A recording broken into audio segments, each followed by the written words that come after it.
Sarah lay in her hospital bed, her body racked with unbearable pain as her digestive system had nearly shut down completely.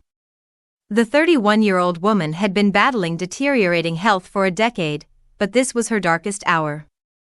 The agony was so intense that tears streamed down her face as she struggled to breathe, completely dependent on 4 pain medication 100 times stronger than morphine just to survive each moment. Despite her suffering, the nursing staff had been nothing short of angels. Even when Sarah was so heavily medicated that she tried to eat her pillow thinking it was a marshmallow, they remained kind and supportive through every delirious episode, after a week of witnessing their dedication. Sarah's heart broke when she learned that many nurses hadn't eaten lunch during their grueling 12 to 14-hour shifts. Some hadn't even had breakfast. These heroes were running on empty, caring for patients like her without a moment's rest. Determined to show her gratitude, Sarah got permission from the charge nurse and ordered a feast: 100 burritos, 50 tacos, 80 tamales, 20 carne asada fries, and drinks. When the food arrived, it was like Christmas morning. Nurses, doctors, janitors, and lab techs rushed to the break room with pure joy. Some nurses excitedly showed Sarah the extra burritos they'd hidden in their scrubs to take home to their families. The introverted patient felt overwhelmed by the flood of grateful visitors. But seeing their happiness made every awkward thank you worth it. The morning shift left with goodie bags, and the night shift was equally thrilled. Then Nurse J entered her room. As Sarah's regular nurse administered her pain medication, J watched her slip into her altered state, giggling and nodding off from the powerful drugs. Seeing her vulnerability, he approached with a request that would change everything.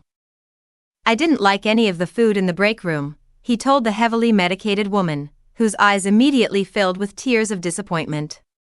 "But you can easily fix the problem." He pulled out his phone, showing her a specific restaurant on DoorDash, claiming he'd always wanted to try this place. Then came the shocking request: a $50 deluxe breakfast burrito. Sarah, in her drugged state, thought this sounded wonderful and eagerly agreed, but as she struggled to work her phone through her medication haze, fighting to remember which buttons to press, she passed out mid-order.